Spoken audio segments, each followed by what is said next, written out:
السلام علیکم ورحمۃ اللہ وبرکاتہ۔ الحمدللہ وحدہ والصلاة والسلام علی من لا نبی بعدہ، اما بعد۔ اعوذ باللہ من الشیطان الرجیم، بسم اللہ الرحمن الرحیم۔ یا ایہا الناس اتقوا ربکم ان زلزلۃ الساعۃ شیء عظیم یوم ترونہا تذہل کل مرضعۃ عما ارضعت وتضع کل ذات حمل حملها وترى الناس سکارى وما هم بسکارى ولكن عذاب الله شديد۔ وعن أبي هريرة رضي الله تعالى عنه عن النبي صلى الله عليه وسلم قال: سبعة يظلهم الله في ظله يوم لا ظل إلا ظله الإمام العادل والشاب نشأ في عبادة ربه ورجل قلبه معلق في المساجد ورجلان تحابا في الله اجتمع عليه وتفرق عليه ورجل دعته امرأة ذات منصب وجمال فقال إني أخاف الله ورجل تصدق بصدقة فأخفاها حتى لا تعلم شماله ما تنفق يمينه ورجل ذكر الله خاليا ففازت عيناه۔ رواہ البخاری۔ محترم ناظرین کرام اور سامعین حضرات، کل کے پارٹس 1 میں آپ نے سنا ہوگا 7 خوش نصیب وہ افراد جو عرش الہی کے سائے میں جگہ پائیں گے۔ ان میں پہلا خوش نصیب شخص وہ ہوگا جو عرش الہی کے سائے میں جگہ پائے گا، عدل و انصاف کرنے والا۔ اس کا کچھ حصہ باقی رہ گیا تھا جو آج انشاءاللہ میں پورا کروں گا۔ پہلا شخص جو عرش الہی کے سائے میں جگہ پائے گا وہ ہے الامام العادل، عدل و انصاف کرنے والا حاکم، عدل و انصاف کرنے والا امیر۔ میں نے نعمان ابن بشیر کے والد کا حوالہ پیش کیا تھا اور ساتھ ہی میں نے قبیلے بنو مخزوم کی ایک لڑکی فاطمہ کا واقعہ آپ کے سامنے پیش کیا تھا۔ آج میں بتانا چاہتا ہوں حضرت عمر فاروق رضی اللہ تعالیٰ عنہ کے دور کا وہ واقعہ کہ آپ کی شاہ غسان، جس کا نام جبلہ ابن اہم تھا، جس سے برابر جھڑپیں ہوا کرتی تھی، اور حضرت عمر فاروق رضی اللہ تعالیٰ عنہ کو موقع کی تلاش تھی کہ کب اس کو پکڑا جائے یا اس سے جنگ کیا جائے اور اس کو زیر کیا جائے۔ لیکن اسلامی تعلیم سے متاثر ہو کر شاہ غسان خود اسلام کی طرف مائل ہوا اور جھکا، اور اس کی خواہش ہوئی کہ میں کسی طریقے سے اسلام قبول کر لوں، لیکن وہ حضرت عمر فاروق کو اپنا حریف اور دشمن سمجھتا تھا، اس لیے ڈائریکٹ اس کی ہمت نہیں پڑی کہ میں حضرت عمر فاروق رضی اللہ تعالیٰ عنہ سے کچھ کہہ سکوں۔ شاہ غسان نے ایک خط لکھوایا اور اس خط کو اپنے قاصد کے ذریعے بھیجا اور حضرت عمر فاروق رضی اللہ تعالیٰ عنہ کے پاس بھیجا کہ جاؤ اور یہ خط لے کر امیر المومنین رضی اللہ تعالیٰ عنہ کو، حضرت عمر فاروق رضی اللہ تعالیٰ عنہ کو دے دینا، دیکھتا ہوں ان کا جواب کیا آتا ہے۔ اگر انہوں نے خوشی خوشی قبول کر لیا اور میرے اسلام لانے کے متمنی ہوئے تو میں ضرور جاؤں گا ان کے پاس اور انہی کے ہاتھوں پر میں اسلام قبول کروں گا۔ شاہ غسان نے جو خط لکھوا اور اپنے قاصد کے ہاتھ سے جب بھیجا، اور ان کا قاصد جب مدینہ پہنچتا ہے اور حضرت عمر فاروق رضی اللہ تعالیٰ عنہ کو وہ لیٹر دیتا ہے جس میں اس نے اسلام قبول کرنے کا ارادہ ظاہر کیا ہے، اسلام قبول کرنے کی خواہش ظاہر کی ہے، حضرت عمر فاروق نے اسی لیٹر کے جواب میں جو خط لکھا وہ یہ تھا: آئے شاہ غسان، تمہیں ڈرنے کی کوئی ضرورت نہیں، آئے جبلہ ابن اہم، تمہیں ڈرنے کی کوئی ضرورت نہیں، تم خوشی خوشی مدینے آؤ اور اسلام قبول کر لو۔ اسلام قبول کرنے کے بعد تمہارے سارے گناہ بھی معاف ہو جائیں گے، اور اب تک تم نے جو جرائم کا ارتکاب کیا وہ سب ہم تم کو بخش دیں گے، معاف کر دیں گے۔ جب قاصد حضرت عمر فاروق کا وہ لیٹر لے کر جب واپس آتا ہے اور شاہ غسان کو جبلہ ابن اہم کو دیتا ہے، اور جبلہ ابن اہم نے جب اس لیٹر کو پڑھا تو اس کو تعجب ہوا، اتنا کٹر ہمارا دشمن، اتنا بڑا ہمارا مخالف، اور فوراً مان جاتا ہے اور ہمارے اسلام لانے پر کسی قسم کا اعتراض نہیں جتاتا ہے۔ تو جبلہ ابن اہم نے، شاہ غسان نے مدینہ جانے کا ارادہ پختہ کر لیا۔ اپنے 500 سپاہیوں کے ساتھ، 500 گھڑ سواروں کے ساتھ وہ مدینے کے اندر داخل ہوتا ہے، اور مدینہ داخل ہونے سے پہلے کہیں پڑاؤ ڈالتا ہے اور رک جاتا ہے، اور خبر بھیجتا ہے امیر المومنین میں آ چکا ہوں۔ حضرت عمر فاروق نے اس کو اجازت دی کہ آپ مدینے تشریف لے آئیں۔ شاہانہ ٹھاٹ باٹ کے ساتھ وہ مدینے میں جاتا ہے، اپنے سر پر مکٹ پہنتا ہے، تاج، اور اس میں ڈائمنڈ کا، ہیرے کا، کبوتر کے انڈے کے مانند موتی لگا ہوا ہے، دو دو موتی جڑے ہوئے ہیں، اور اس شاہانہ ٹھاٹ باٹ کے ساتھ وہ مدینہ داخل ہوتا ہے۔ حضرت عمر فاروق رضی اللہ تعالیٰ عنہ نے اس کا استقبال کیا، کئی صحابہ آپ کے ساتھ تھے، استقبال کیا۔ بہرحال شاہ غسان اسلام قبول کر لیتا ہے حضرت عمر فاروق کے ہاتھوں، اور مدینے میں کچھ دن قیام کرتا ہے۔ اسی بیچ میں میرے ساتھیوں، اسی بیچ میں، اسی درمیان حج کا موسم شروع ہو جاتا ہے، اور مدینے کے لوگ حج کے لیے روانہ ہونے لگتے ہیں، جس میں حضرت عمر فاروق رضی اللہ تعالیٰ عنہ بھی جا رہے ہیں۔ تو حضرت عمر فاروق نے شاہ غسان سے کہا، اے جبلہ، کیوں تم بھی مدینہ کی طرف چلتے، مکے کی طرف چلتے ہو، کیوں نہیں چلتے ہو؟ چلو حج کرنے کے لیے چلتے ہیں، یہ اچھا موقع ہے، تمہیں بھی حج کی دولت نصیب ہو جائے گی۔ جب اسلام قبول کر ہی لیا ہے اور تم مدینے میں ہو اور یہاں حج کا موسم شروع ہو گیا ہے، تو چلو ہم اور آپ دونوں چلتے ہیں، اور جتنے مسلمان جا رہے ہیں ان کے ساتھ تمہیں بھی حج کی دولت نصیب ہو جائے گی۔ شاہ غسان نے اس کو فوراً تسلیم کر لیا، اس نے سوچا یہ اچھا موقع ہے، ہمیں حج کی دولت بھی مل جائے گی۔ وہ بھی اپنے 500 ساتھیوں کے ساتھ مکے کی طرف روانہ ہوا۔ بہرحال جب وہ طواف کر رہا تھا، شاہ غسان جبلہ ابن اہم خوبصورت لنگی پہنے ہوئے، خوبصورت چادر اپنے کاندھوں پر ڈالے ہوئے، بہترین لباس میں تھا، جو احرام کا لباس تھا، احرام جن 2 کپڑوں میں پہنا جاتا ہے وہ، لیکن شاہانہ لباس، خوبصورت کپڑا اس کے جسم پر، اور انہی کپڑوں میں وہ طواف کر رہا ہے۔ پہلا چکر تو ہو لگانے میں وہ کامیاب رہا، لیکن دوسرا چکر جب وہ خانہ کعبہ کا لگا رہا تھا، دوسرا چکر جب لگا رہا تھا، تو اس کے پیچھے ایک بدوی، ایک دیہاتی نوجوان تھا جو مسلمان تھا، اس کا پیر شاہ غسان کی نیچے والی چادر پر یعنی لنگی پر پڑ گیا، دھوکے سے، قصدن نہیں، جان بوجھ کر نہیں، بھیڑ تھی، اس کا پیر شاہ غسان کی لنگی پر پڑ گیا۔ شاہ غسان آگے بڑھا، اس کی لنگی کھل جاتی ہے، لیکن اوپر کی چادر اتنی لمبی تھی جس سے اس کا سطر نہیں دکھائی دیتا، اس کا سطر نہیں کھلتا ہے، چادر نے اس کے سطر کو ڈھانک لیا۔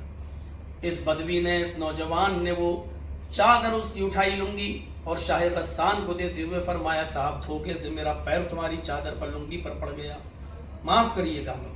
لیکن شاہ غسان چونکہ غسان کا بادشاہ تھا، جبلہ ابن اہم، وہ نہیں جانتا تھا کہ اسلام لانے کے بعد امیر و غریب سب برابر ہو جاتے ہیں۔ اس نے غصے میں آ کر ایک تھپڑ اس بدوی کے چہرے پر، جسم پر، اس کے گال پر مارا۔ تھپڑ اتنی تیز مارا کہ اس بدوی کے ایک آنکھ پھوٹ جاتی ہے، اس کی آنکھ کا ڈیلا باہر نکل جاتا ہے۔ اس بدوی نے اس وقت تو اس سے کچھ نہیں کہا، اس نے اپنا طواف پورا کیا، لیکن یہ بدوی، یہ دیہاتی نوجوان جب اپنے قبیلے میں جاتا ہے اور اس کے قبیلے کے لوگوں میں جب اس کی آنکھ کا تذکرہ ہوتا ہے اور اس سے لوگ پوچھتے ہیں، تب یہ سچائی بتاتا ہے کہ ایسا ایسا ہمارے ساتھ ہوا، میرا پیر دھوکے سے شاہ غسان کی لنگی پر پڑ گیا۔ وہ آگے بڑھا تو اس کی لنگی کھل گئی، اس نے غصے میں میرے گال پر تھپڑ مارا، اور اتنی تیز تھپڑ مارا کہ میری ایک آنکھ باہر آ گئی۔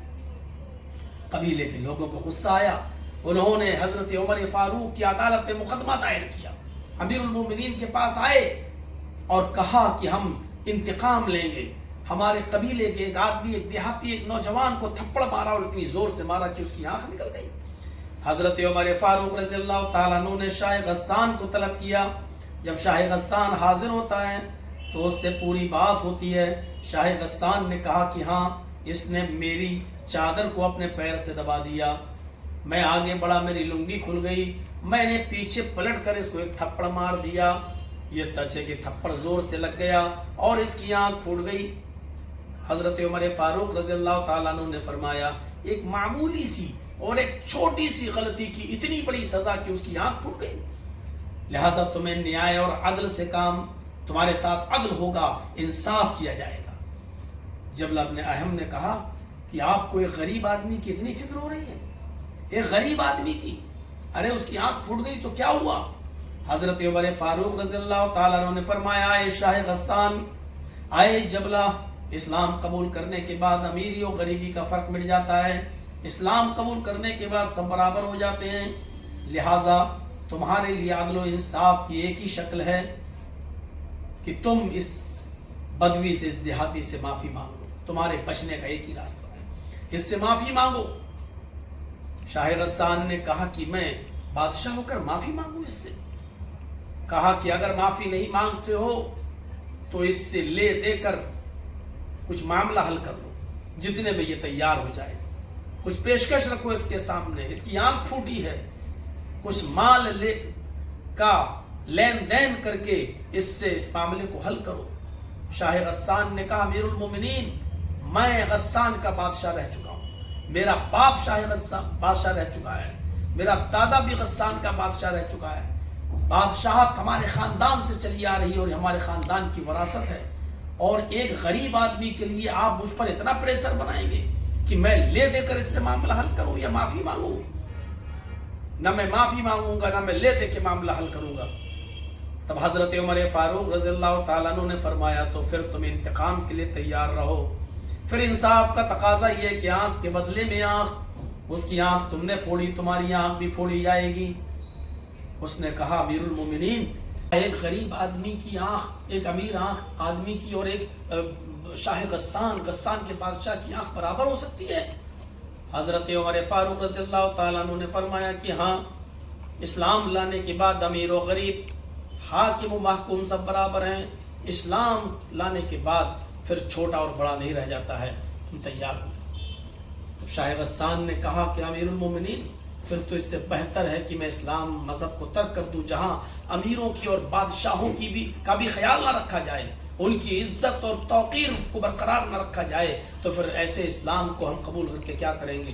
اس سے بہتر ہے کہ میں پھر سے عیسائی بن جاؤں اور پھر میں اپنے مذہب میں واپس چلا جاتا ہوں۔ حضرت عمر فاروق نے فرمایا کہ بے شک تمہیں اجازت ہے، تم اپنے مذہب میں جا سکتے ہو، تمہیں کوئی نہیں روکتا، لیکن اس بات تمہیں اسلام لانے سے پہلے سوچنا چاہیے تھا۔ اسلام کی ساری خوبیاں جب تم نے دیکھ لی اور اسی سے متاثر ہو کر تم اسلام لائے ہو، اور اب تم اگر اسلام چھوڑو گے اور مرتد ہوگے تو پھر میں تمہیں مرتد والی سزا دوں گا، اور مرتد والی سزا یہ ہے کہ اسلام لانے کے بعد اگر کوئی شخص اسلام کو چھوڑتا ہے تو پھر اس کی گردن اڑا دی جائے۔ میں اسلام کو چھوڑنے کے عوض مرتد ہونے والی سزا تمہیں دوں گا، اور وہ سزا یہ ہے کہ تمہاری گردن اڑا دی جائے گی۔ اس نے سوچا، یا اللہ، جھرجھری آئی شاہ غسان کو، کپ کپی آئی، آج میں کہاں پھنس گیا؟ میں اس سے معافی مانگتا ہوں تو چھوٹا ہو رہا ہوں، لے دے کے معاملہ حل کر رہا ہوں تو چھوٹا ہو رہا ہوں، آنکھ کے بدلے آنکھ اپنی پھڑوا رہا ہوں تو پھر میری عزت کیا رہی؟ اور اگر اسلام چھوڑ کر اپنا مذہب قبول کر رہا ہوں تو گردن بھی نہیں جا رہی ہے۔ اس نے کہا، امیر المومنین، مجھے ایک دن کی مہلت دی جائے، سوچنے اور سمجھنے کا موقع دیا جائے۔ حضرت عمر فاروق نے کہا، ٹھیک ہے، کل اسی وقت تک تمہارے لیے ٹائم ہے، تمہیں ایک دن ایک رات سوچنے اور سمجھنے کا موقع دیا جا رہا ہے، خوب سوچ لو، اس سے معافی مانگنا ہے یا نہیں، یا لے دے کے معاملہ حل کرنا ہے یا نہیں، یا پھر آنکھ کے بدلے میں آنکھ، اور اگر مرتد ہو رہے ہو تو تمہاری گردن اڑائی جائے گی۔ جاؤ، تمہیں مہلت دی جا رہی ہے 24 گھنٹے کی، ایک دن ایک رات کی۔ جبلہ ابن احم اپنے 500 ساتھیوں کے پاس گیا جہاں پڑاؤ ڈالا ہوا تھا، اور پوری بات اپنے سپاہیوں سے عرض کرتا ہے اور کہتا ہے کہ ایسے مذہب کو قبول کرنے سے کیا فائدہ جہاں امیری و غریبی کا فرق نہ ہو، جہاں بادشاہوں کی عزت کا بھی خیال نہ رکھا جاتا ہو۔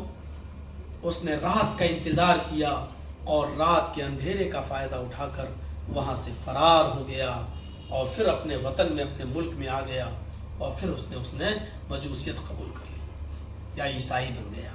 میرے ساتھیوں، وہ خود گیا، اپنے 500 ساتھیوں کو لے کے گیا، اتنا بڑا نقصان حضرت عمر فاروق نے کر لیا، یہ گوارا ہے، لیکن عدل و انصاف کے ساتھ آپ نے کوئی سمجھوتا نہیں کیا۔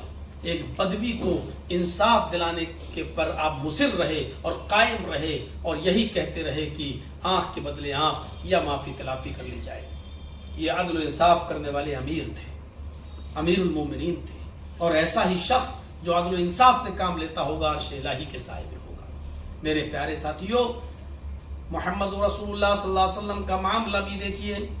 جب جنگ بدر کے اندر 70 کافر مارے گئے اور 70 کافر قید کیے گئے، تو ان 70 کافروں میں جو قید کیے گئے ان میں محمد رسول اللہ صلی اللہ علیہ وسلم کے چچا حضرت عباس بھی تھے۔ سارے لوگ اپنے رشتہ داروں کو مال فدیہ دے کر چھڑا لے گئے، لیکن حضرت عباس کے گھر والوں کے پاس اتنا فدیہ نہیں تھا کہ وہ چھڑا سکیں، اس لیے حضرت عباس وہیں رہے۔ ایک رات میں جب نبی اکرم صلی اللہ علیہ وسلم نکلتے ہیں تو کیا دیکھتے ہیں کہ کچھ قیدی وہاں موجود ہیں۔ اب حضرت عباس بھی موجود ہیں، لیکن عباس کے پیروں میں بیڑیاں پڑی ہوئی ہیں اور بیڑیوں کی وجہ سے حضرت عباس کراہ رہے ہیں۔ نبی اکرم صلی اللہ علیہ وسلم نے اپنے چچا عباس کے کراہنے کی آواز سنی تو آپ رو دیے، آپ کی آنکھوں میں آنسو آ گئے، لیکن آپ نے کچھ نہیں بولا۔ جب اپنے خیمے میں چلے گئے تو صحابہ سمجھ گئے کہ اللہ کے رسول صلی اللہ علیہ وسلم اس لیے روئے کیونکہ آپ کو اپنے چچا کا درد برداشت نہیں ہوا۔ ایک صحابی اٹھے رات میں اور حضرت عباس کے پیروں کی بیڑیوں کو ڈھیلا کر دیا۔ نبی اکرم صلی اللہ علیہ وسلم جب رات میں اٹھتے ہیں تو کیا دیکھتے ہیں کہ عباس آرام سے سو رہے ہیں۔ آپ نے چیک کیا تو پتا چلا کہ عباس کے پیروں میں پڑی ہوئی بیڑیاں ڈھیلی ہیں۔ آپ نے سارے صحابہ کو جگایا اور جگانے کے بعد پوچھا کہ میرے چچا کے عباس کے پیروں کی بیڑیوں کو کس نے لوز کیا، کس نے ڈھیلا کیا؟ ایک صحابی بولے میں نے۔ آپ نے پوچھا کہ کیوں، تم نے ایسا کیوں کیا؟ فرمایا اللہ کے رسول جب عباس کراہتے تھے تو آپ روتے تھے، آپ کا رونا ہم سے دیکھا نہیں گیا، اس لیے میں نے حضرت عباس کے پیروں کی بیڑیوں کو ڈھیلا کر دیا۔ آپ نے فرمایا عباس میرا چچا ہی نہیں میرے باپ کے درجے میں داخل ہے، جب وہ کراہتا ہے تو میں روتا ہوں، یہ فرط محبت کے آنسو ہیں، لیکن اس کا مطلب یہ تو نہیں ہے کہ تم مرڈر کرو گے انصاف کا، تم عدل کا خون کر دو گے، انصاف کا خون کر دو گے۔ اگر تم نے میرے چچا کے پیروں کی بیڑیوں کو ڈھیلا کیا تو جاؤ، یہ پھر میرے جتنے قیدی ہیں سارے کافروں کے پیروں کی بیڑیوں کو ڈھیلا کر دو، اور اگر سارے کافروں کی بیڑیوں کو ڈھیلا نہیں کر سکتے تو پھر میرے چچا کے پیروں کی بیڑیوں کو بھی ٹائٹ کرو، انصاف ہوگا تو سب کے ساتھ، نہیں تو کسی کے ساتھ نہیں۔ پیروں کی بیڑیاں ڈھیلی ہوں گی تو سب کی، اور نہیں کر سکتے ہو سب کی تو میرے چچا کی بیڑیوں کو بھی ٹائٹ کر دو۔ یہ عدل تھا، اور ایسے ہی لوگ عرش الہی کے سائے میں ہوں گے۔ انہی قیدیوں میں نبی اکرم کے داماد ابو العاص بھی تھے۔ سارے لوگ اپنے اپنے رشتہ داروں کو چھڑا کے لے گئے مال فدیہ دے کر، لیکن ابو العاص کے پاس اور ان کے گھر والوں کے پاس مال فدیہ دینے کے لیے کچھ نہیں تھا۔ ابو العاص کی بیوی محمد رسول اللہ کی اپنی بیٹی، اپنی لخت جگر حضرت زینب، جن کے پاس ایک ہار تھا، جو ہار ان کی ماں حضرت خدیجہ رضی اللہ تعالیٰ عنہ نے شادی کے موقع پر، زینب کے نکاح کے موقع پر تحفتاً دیا تھا۔ حضرت زینب نے اپنے ماں کی اس نشانی کو اتارا اور ایک رومال میں باندھ کر اپنے دیور کے ہاتھ بھیجا اور کہا کہ یہ رومال جس میں ہار بندھا ہوا ہے، یہ ہار لے جا کر میرے باپ کے سامنے پیش کر دینا۔ اور اس میں ایک پرچہ رکھا ہوا تھا، جس پرچے پر لکھا ہوا تھا کہ ابو جان، یہ ہار میری ماں کی نشانی ہے، جس ماں نے نکاح کے موقع پر مجھے دیا تھا۔ اس ہار کے علاوہ میرے پاس اپنے شوہر کو چھڑانے کے لیے اور کچھ نہیں ہے۔ اگر اس ہار کے بدلے میں آپ میرے شوہر ابو العاص کو چھوڑ سکتے ہیں تو چھوڑ دیجئے۔ اتنا یاد رکھیے کہ آپ کی بیٹی زینب کے پاس اس ہار کے علاوہ کچھ نہیں، یہ میری ماں کی نشانی تھی، وہ بھی میں نے آپ کو دے دی۔ نبی اکرم صلی اللہ علیہ وسلم کے ہاتھ میں جب وہ ہار آیا تو آپ کو اپنی بیوی خدیجہ کی یاد آ گئی، اور آپ نے تمام صحابہ کو جمع کر کے فرمایا روتے ہوئے، اے صحابیو، میں زینب سے اس کی ماں کی نشانی نہیں لے سکتا، میں اپنی بیوی خدیجہ کی نشانی نہیں لے سکتا، یہ ہار میں زینب کو واپس کر رہا ہوں، میری بیٹی زینب کے پاس اب کچھ نہیں ہے۔ لیکن ابو العاص کو چھڑوانا چاہتی ہے۔ اگر بغیر مال فدیے کے تم سب کی مرضی ہو تب تو میں چھوڑوں، اور اگر کسی ایک کی مرضی اگر شامل نہیں ہوگی تو ابو العاص کو نہیں چھوڑا جائے گا۔ اب فیصلہ آپ کے ہاتھ میں ہے۔ امام کائنات محمد رسول اللہ صحابہ سے مشورہ کر رہے ہیں اور کہہ رہے ہیں کہ ایک کا بھی اگر مشورہ نہیں ہوا تو میں نہیں چھوڑوں گا۔ سارے صحابہ نے فوراً یک بیک آواز دی، اللہ کے رسول صلی اللہ علیہ وسلم میری طرف سے فل پرمیشن ہے کہ آپ ابو العاص کو چھوڑ سکتے ہو۔ جب اللہ کے نبی صلی اللہ علیہ وسلم نے ابو العاص کو چھوڑا تو اس وقت ان سے ایک وعدہ لیا اور فرمایا اے ابو العاص یہی وعدہ اگر تم نے نبھا دیا تو میں سمجھوں گا یہی مال فدیہ ہو گیا، میں اسی کو فدیے کے طور پر قبول کر لوں گا۔ اے ابو العاص تم کافر ہو اور میری بیٹی زینب ایمان لا چکی ہے، مومنہ ہے، اور کسی مومنہ عورت کا کسی کافر کے ساتھ رہنا جائز نہیں ہے، اس لیے میری آپ سے ریکویسٹ ہے، گزارش ہے کہ گھر جا کر میری بیٹی زینب کو میرے حوالے کر دو، اور جب تک تم ایمان نہیں لاتے میری بیٹی میرے پاس تمہاری امانت رہے گی، جب تم ایمان لے آؤ گے تو میں اپنی بیٹی کو تمہیں رخصت کر دوں گا، تمہیں واپس کر دوں گا۔ اور ابو العاص نے اس وعدے کو اس پر وعدہ کر لیا کہ ہاں اے اللہ کے نبی صلی اللہ علیہ وسلم میں آپ کی بیٹی حضرت زینب کو آپ کے حوالے کر دوں گا، اگر مجھے اللہ نے ایمان کی دولت سے مالا مال کیا تب آپ میری بیوی زینب کو میرے حوالے کر دینا۔ ابو العاص گھر گئے اور انہوں نے اپنا وعدہ پورا نبھایا۔ اللہ کے رسول نے فرمایا کہ یہی میرے لیے مال فدیہ ہو گیا۔ تو عدل دیکھیے اور انصاف دیکھیے کہ آپ نے کسی کو بغیر مال فدیے کے نہیں چھوڑا، اور اپنی بیٹی زینب کے شوہر ابو العاص کو چھوڑا بھی تو اس شرط کے ساتھ چھوڑا کہ میری بیٹی کو میرے حوالے کر دو، یہی مال فدیہ ہو جائے گا۔ تو عدل و انصاف بہت ضروری چیز ہے، اور یہ ہر کسی کے ساتھ ہونا چاہیے، اس میں نہ ذات نہ قوم نہ برادری نہ مذہب کچھ نہیں دیکھنا چاہیے۔ قرآن کریم نے کہا ہے وَلَا يَجْرِمَنَّكُمْ شَنَآنُ قَوْمٍ عَلَىٰ أَلَّا تَعْدِلُوا، اے لوگو ایسا نہ ہو کہ کسی قوم کی دشمنی تمہیں اس کے ساتھ بے انصافی کرنے پر مجبور کر دے، نہیں، ہمیشہ انصاف سے کام لینا، کوئی بھی ہو ہر کسی کے ساتھ انصاف کرنا، اور عدل و انصاف کرنے والا شخص قیامت کے دن عرش الہی کے سائے میں ہوگا۔ تو میرے بھائیوں، کل کا ایک پارٹ اور آج کا ایک پارٹ، یہ دونوں ملا کر ایک پارٹ ہو چکا ہے۔ عدل و انصاف کرنے والا انسان یہ عرش کے سائے میں ہوگا۔